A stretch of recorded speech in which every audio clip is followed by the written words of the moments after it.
friends, my name's Eli. Welcome to my channel. And today I want to talk about the ways I feel like the American school system failed me, but maybe not failed is the right word, maybe underprepared is a lot better. This is again just my personal experience. I'm sure that everyone has different experiences. I mean, it would vary from school to school, from state to state, from county to county, like it's all different. One thing I wish that they really maybe would have just said, hey, so this is gonna happen, is the amount of money that would be taken out of every paycheck by the city I'm in. It's so much. It's like from my experience with where I live, it's like 100 to 300 like every paycheck. Unless if I like don't work a lot one week, then maybe it's like 50. But they take a lot of money. Like Michigan's minimum wage went up to like almost two full dollars. It was like 10.83 or something, and then it went up to 12.48, I think. I don't know. Minimum wage is literally always going up, but they won't like make it go up enough where they won't have to make it go up anymore. I don't know. It's very dumb to me. Um, But when that happened, I was working a minimum wage job, so my pay went up, but I literally saw like a $10 difference in my paychecks. Like, oh yay, the government had to step in and give me a raise, and then they just kept all the money. It's it's a little bit annoying to me. Yeah, I really didn't expect that much money to be taken out of every check that I made, especially because so many people are living paycheck to paycheck. Like so many people can't even like buy the things they need and like pay their bills. But yeah, government, you can take some money. Something I actually have been thinking about a lot recently is how like the government will subsidize checks and stuff so then they will get their money back. But isn't our government like $3 trillion in debt? That's a lot more money than I'm in debt. Like, why aren't you guys subsidizing those paychecks? But that's like a whole nother conversation because capitalism and what feels like a crumbling country. The next thing that I feel like high school severely underprepared me for is how much my professors wouldn't give a fuck in college. Like, I do mostly online classes, but last semester I did my first in person class. My professor didn't give a fuck. Like, she did not care about that class at all. Like, she'd go in there, she'd assign our test, and then she'd say the code to the test, and then we would be on our own way. Like, she literally didn't even lecture. I know that there are a lot of professors where it's like, they probably will talk for a whole hour. That class was 2 hours long, and I don't think that she said more than, like, the assignment's up, or the password to the quiz today is syllabus, but the A is an at symbol. Like, I really did not hear this woman talk, like, at all, and it really gave me the impression that maybe she didn't really give a fuck. But honestly, I don't really give a fuck either. It was a computers class. It was how to use Word. My high school teachers care. They, like, I feel like they gave, like, their whole souls to the subject that they taught. Like, I had this English teacher. He he was emo as fuck, but he was like a 60-year-old man. It was kind of funny. No hate to elder emos, but he was also like, I don't know. I had him during COVID, and then I had him the next year as well. And on our Zoom calls, he would treat it like his therapy. He would be like, "My wife doesn't love me. Have you guys read the next chapter of The Awakening?" And then I was like, okay, maybe he's just like being unhinged because he's behind a screen. But then I went into class in person my senior year and he was the exact same. Which is funny, and I only say that it felt like he gave his whole life to the subject because he seemed quite passionate about us missing a chapter, which I understand. You should do your schoolwork. If you are procrastinating homework right now, you should go do that. I am procrastinating homework right now. Professors don't care about what you do. If you get up and go to the bathroom, no one's gonna ostracize you. Like, I think in high school, how you have to ask to go to the bathroom is like one of the most low key inhumane things. And when teachers would say no, guess I'll just piss on the floor. I don't know what you want from me, man. The next thing I feel like the American school system severely underprepared me for is interacting with my older coworkers. Because in high school, the oldest person you talk to that is one of your peers is probably going to be like, I don't know, if you have like some super seniors like 20, but going into the workforce and having to interact with people who are old enough to be my grandma, who are old enough to be my grandfather, interacting with customers old enough to be my grandfather, that's a different experience. Especially when you have worked. I know this is a common experience, so I'm going to talk about it. Especially whenever you work customer service and you are forced to be nice to everyone. When I worked at Joann's, if you didn't smile and greet every single customer that walked by you on the floor, you would get written up. Like, and that's kind of crazy. So, like, I would smile and I would greet every customer, and the amount of times that old men were weird to me, it, like, this isn't at Joann's. I won't say where I was working, but I was working customer service. This guy comes in, I say, "Hi, how are you today?" He tells me how he is. I scan all of his stuff. I tell him his total. He's just about to leave, and he says, "You remind me of my granddaughter." "Oh, thanks, guy. That's so nice. That's so sweet. You're thinking about your grandchildren." Then he follows it up by, "but sexier."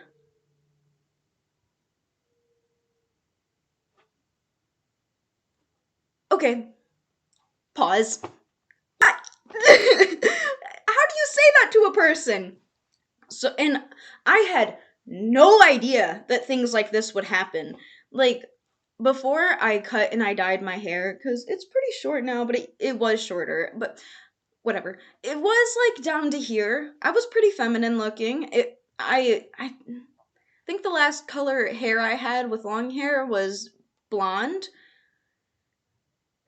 Oh my, I don't know how people who are conventionally attractive do it. I cannot. Cut, if you have those experiences and you don't want them, cut and dye your hair a weird color. They will stop. But the people who do approach you and try to flirt with you in your customer service job will probably be more aggressive. But there's less of them. So, I don't know. It's like that question, would you rather poop like all throughout the year or poop just one time a year? And that one poop is like it's kind of like that, I guess.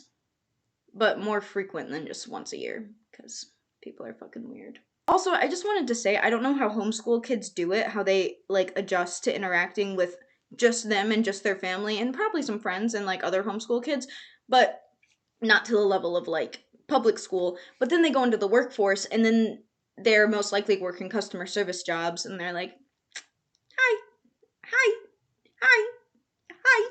That is literally how I feel when I'm at customer service job.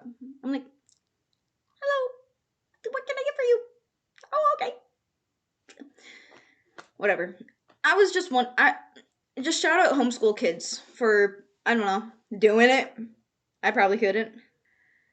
Another thing I feel like high school severely underprepared me for is job interviews, as well as getting a job interview because I've been looking for a new job.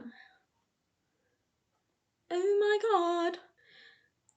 I was thinking about it while I was driving to a job interview yesterday. I was like, the only thing that high school did to prepare me for this was like some bullshit mock interview where it was like an interview but it felt like a corporate job. I've been in for a few corporate job interviews and I haven't gotten any of them, so obviously they failed.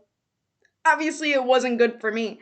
Interviews are kind of hard though because they always change the questions. Like I wish that interviews could just have like one set of questions, especially for like a serving job or like any restaurant job or retail job. I feel like they should have the same questions. Like all restaurants and all stores have the same questions because sometimes jobs will ask you the weirdest interviews. One time I applied to work at Olive Garden and I had to take this personality quiz, and like for all the questions they had like a little guy along with it, and the guy was like a little alien, which was kind of fun but also kind of strange.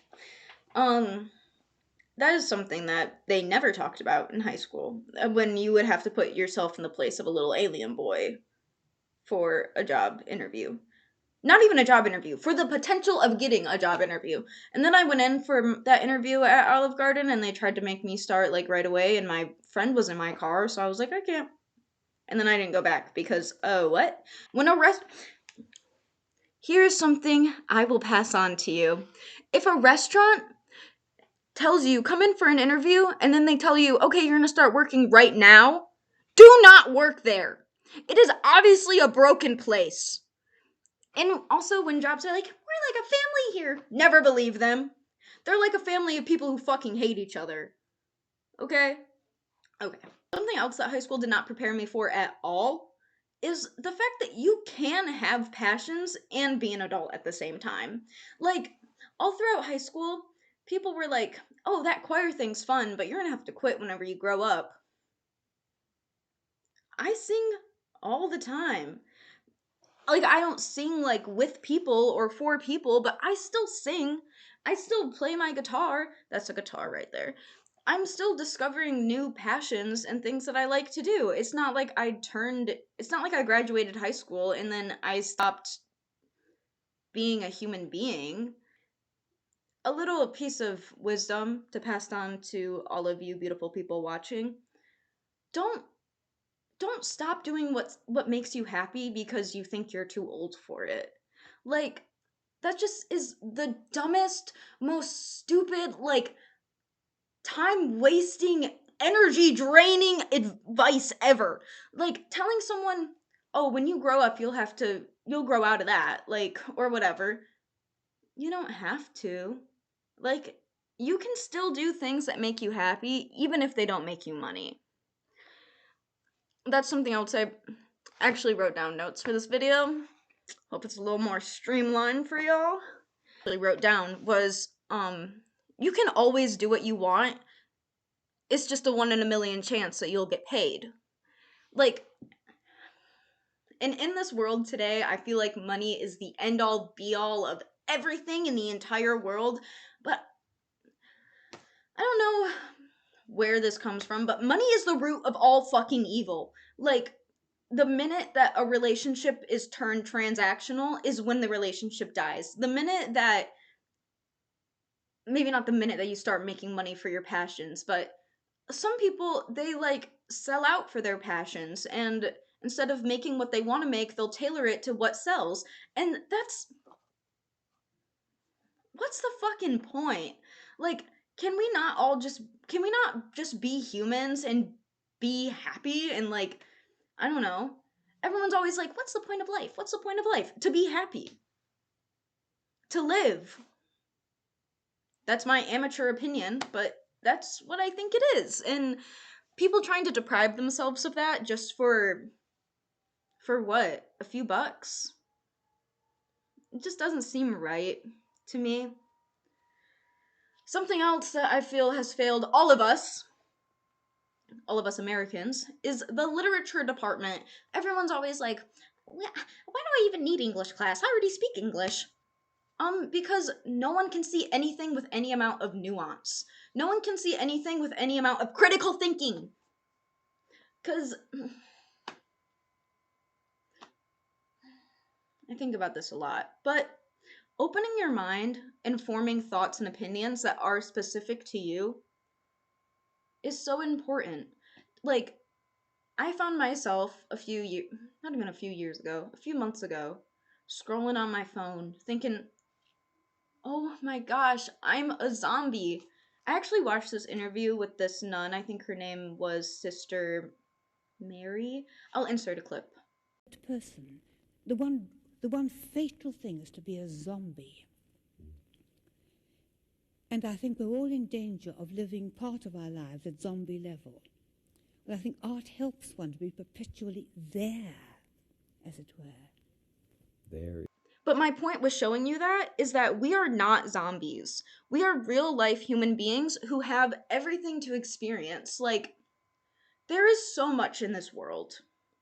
There is so much pain and beauty and just things to enjoy. Letting yourself enjoy those things and then form an opinion on those things and then think about those things, like just consuming things like a zombie, like she says, is so unfair to you and to the people around you. And I just wish that more people took English class seriously because obviously we're seeing the side effects of that with the internet, which is kind of what I was talking about in yesterday's video about how just the internet is just a cesspool for destruction. And I don't get it. I don't get it because we should be able to see things and think that's their opinion. It doesn't have to be mine. And we shouldn't see just one person that we admire saying something and then think, that's what I think too. Because, okay, if you hear somebody that you admire talk about something and you change your opinion or whatever, there's nothing wrong with that as long as it's still your opinion.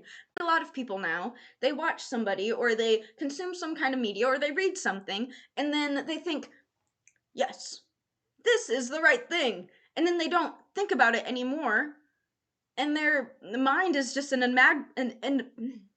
their mind is just an amalgamation of other people's thoughts instead of their own.